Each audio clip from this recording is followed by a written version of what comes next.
Chaban & Partenaires, c'est une agence qui a une trentaine d'années d'expérience et qui est spécialisée dans les grands équipements, les équipements publics. Donc nous réalisons une cinquantaine de concours par an et nous avons à notre actif plus de 300 équipements publics à travers la France et puis également dans les pays limitrophes et dans les dom-toms.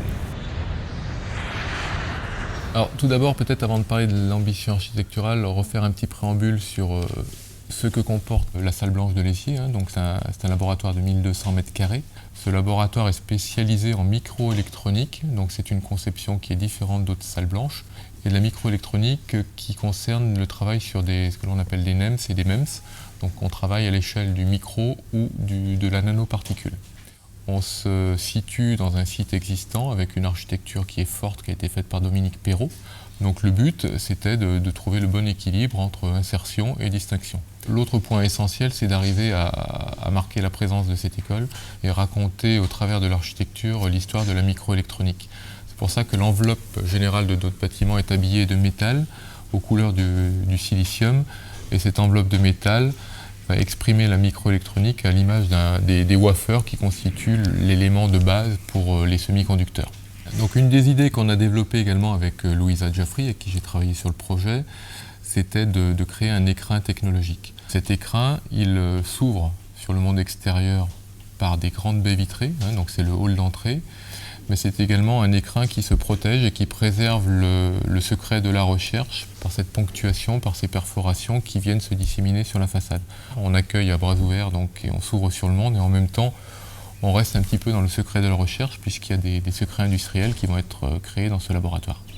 Sur les enjeux environnementaux, le premier enjeu c'était un enjeu d'intégration visuelle. Donc c'est pour ça que nous avons positionné une toiture végétalisée sur l'ensemble du bâtiment, ce qui permet, outre la rétention d'eau en toiture, d'avoir un impact visuel, une intégration dans l'espace naturel qui soit parfaite.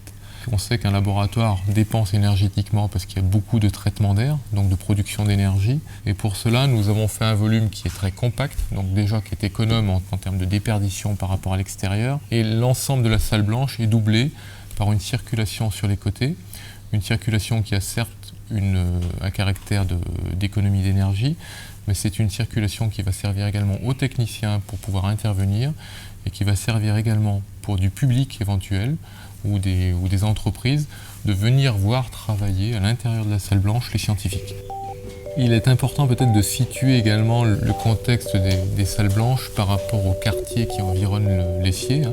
Donc il y a l'Essier bien évidemment, mais il y a également les ponts et chaussées, l'école d'architecture, une bibliothèque qui vient de se créer, des logements étudiants avec des normes HQE assez fortes. C'est un projet qui s'inscrit dans un site en devenir, un site qui va être porteur au niveau de l'international, au niveau de la recherche, de l'enseignement et du monde industriel, du partenariat avec le monde industriel.